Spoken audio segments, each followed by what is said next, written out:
কাইন্দেন না ম্যাডাম, কাইন্দেন না। কান্দাঘাটি আমার ভালো লাগে না। আপনার মুখে আমি হাসি ফুটাবো। বলেন কি চান? প্রতিশোধ চাই। আনোয়ার সাহেব এমপি হলে আমাদের লাভ কি? ঠিক কইছেন। আপনার স্বামী এমপি হইলে আপনার লাভ, আমারও লাভ আছে। কিন্তু কিভাবে আমার স্বামী এমপি হবে? ব্যাপারটা হইল আমারে খুশি করলে আপনার স্বামী এমপি হইব। অবশ্যই খুশি করবো রাজা।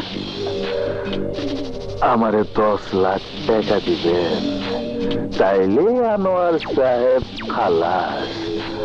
পার্টি তখন ছোট ভাই অর্থাৎ আপনার স্বামীর নমিনেশন দিব।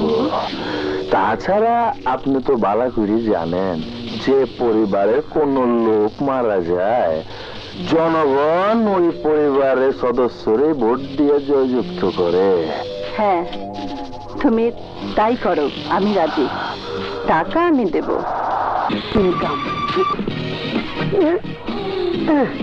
ঘরে ঢুকলি কেন?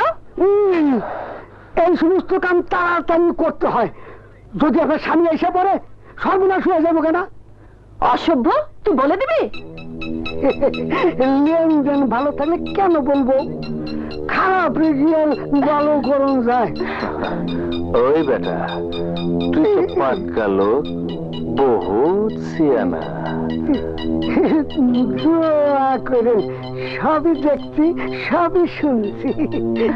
সবই দেখছস আর সবই শুনছস যখন, তরে আমার দরকার। চাইপা থাক, পাইছা যাবি। সন্ত্রাসী রাজাকে আপনি প্রত্যাখ্যান করেছেন। রাজা তো আপনার জন্য হুমকি হয়েও দাঁড়াতে পারে। দেখুন সম্পাদক সাহেব, মৃত্যুকে আমি ভয় পাই না। সৎ রাজনীতি করতে গিয়ে যদি মৃত্যুকে আলিঙ্গন করতে হয়, আমি তাই করব। আমার প্রশ্ন, 10 জন প্রার্থী যদি নির্বাচনের সময় সন্ত্রাসীদের পাশে রাখে, তাহলে আপনি কেন রাখছেন না? আমার প্রয়োজন নেই। সন্ত্রাসীদের দিয়ে ভোট কেন্দ্র দখল করা যায়, অপোজিশন পার্টিকে ঘায়েল করা যায়, কিন্তু জনগণের সঠিক রায় পাওয়া যায় না। ধন্যবাদ আপনাকে। একটা ব্যক্তিগত প্রশ্ন করি, আপনার পরিবার সম্বন্ধে কিছু বলবেন কি? আমার পরিবার বলতে আমি আর আমার মেয়ে, এই আমার সংসার। Just minute. হ্যালো, কে? রানী? মা, তুই কেমন আছিস? ভালো। বাবা, তুমি কেমন আছো? তুই কখন পড়বি? আমি দুপুর 12টার মধ্যে তোমার কাছে পৌঁছে যাব। তুমি এখন কি করছো? সাহসী কণ্ঠ পত্রিকার সম্পাদক সাহেবের সঙ্গে কথা বলছি।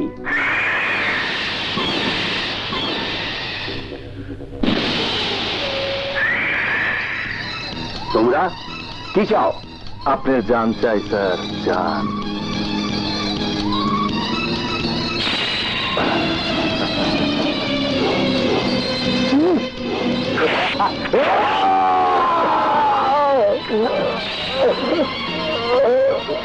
হ্যালো, হ্যালো বাবা, কি হয়েছে? হ্যালো, হ্যালো, হ্যালো বাবা। বাবা, ড্রাইভার, তুমি তাড়াতাড়ি গাড়ি চালাও। ম্যাডাম, চিটাগাং ঢাকা যেতে অনেক সময় লাগবে তো। না, তুমি তাড়াতাড়ি গাড়ি চালাও। রাজা, আমার তো কোনো দোষ নেই। দোষ আছে। খুন নিজের চোখে দেখা অপরাধ। বাইচা যাইবেন যদি এই খুনের কথা কাউরে না কন। আমাকে কথা পত্রিকায় বালা লেখেন। হ্যাঁ, লিখবো। কি? অবশ্যই লিখবো। খুন খুন খুন, জননেতা আনোয়ার হোসেন খুন। বিশিষ্ট জননেতা ও এমপি পদপ্রার্থী আনোয়ার হোসেন খুন।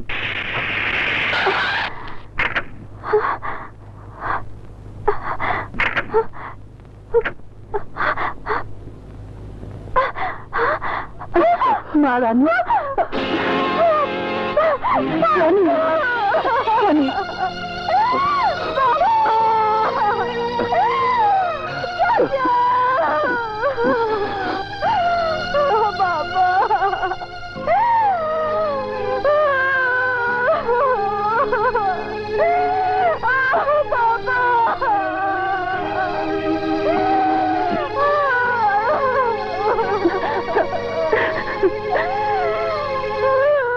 বাবা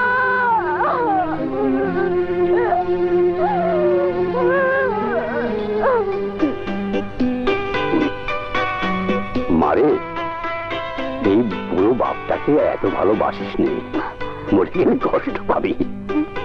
বাবা, তোমাকে না নিষেধ করেছি তুমি মরার কথা কখনো বলবে না।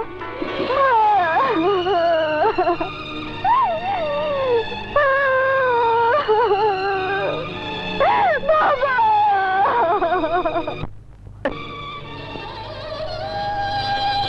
চাচা,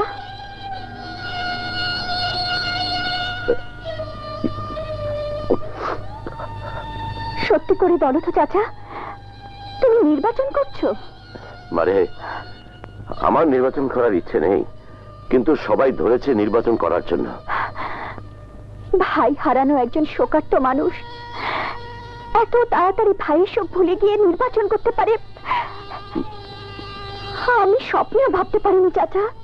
নির্বাচন না করলে অন্যরা ক্ষমতায় আসলে ভাইজানের হত্যার বিচার নাও হতে পারে। আমাদের পরিবারের রাজনৈতিক ঐতিহ্য হারিয়ে যাবে। শুধু নিজেদের ঐতিহ্যের কথাই ভাবতে চাচা, খুনিরা কিভাবে শাস্তি পাবে সে কথা একবারও চিন্তা করলেন না? কি বলছিস তুই? চাচা, দুনিয়ার সব মানুষকে আমার সন্দেহ হয়। ক্ষমতার জন্য মানুষ মানুষকে চেনে না, আপন পর ভুলে যায়, ভাই ভাইয়ের সাথে বেইমানি করে। এই কথাগুলো তুই আমাকে বলছিস? এই দেখো দেখো, প্রতিটা পত্রিকা তোমার ছবি উঠেছে, তোমার সুনাম করেছে, লিখেছে এবারে নির্বাচনে জয় তুমি হবেই। আমার বাবার জায়গায় এই পরিবারের যে কেউ দাঁড়ালে পাশ করবে। ক্ষমতার প্রতি আমার কোনো মোহ নেই। আমাকে তুই শুধু শুধু ভুল বুঝছিস মা। চাচির খুশি দেখে ভুল আর কি বুঝবো, সব ভুল বোঝা শেষ। 3 দিন হলো বাবা মারা গেল, তার কোনো প্রতিক্রিয়া নেই। চাচি তার স্বামী নির্বাচনে জয়ী হয়ে মন্ত্রী হবে, সে আনন্দ আত্মহারা। শোনো চাচা, এই বাড়ি ছেড়ে আমি চলে যাচ্ছি। না, তুই এই বাড়ি ছেড়ে চলে যেতে পারবি না। তুই যা বলবি আমি তাই শুনবো। আমার জন্য কারো কিছু করতে হবে না, তোমরা যথেষ্ট করেছো চাচা। আর কোনোদিন আমার খোঁজ খবর নেবার প্রয়োজন নেই তোমাদের। এতদিন যে রানীকে তোমরা দেখেছো, আজ থেকে তোমরা দেখবে অন্য রানীকে। রানী, রানী, কি মেয়েরে বাবা, পত্রিকায় ভালো খবর ছেপেছে শুনে খেপে গেল। হ্যাঁ, খেপে তো যাবি। কিছু কিছু পত্রিকাওয়ালারা পয়সার লোভে দালালি করে। সেদিন যার গুণগান গাইলো, আজ সে মরে গেছে, দুদিনই তা ভুলে গেছে। আর এখন আমার চামচাগিরি শুরু করেছে।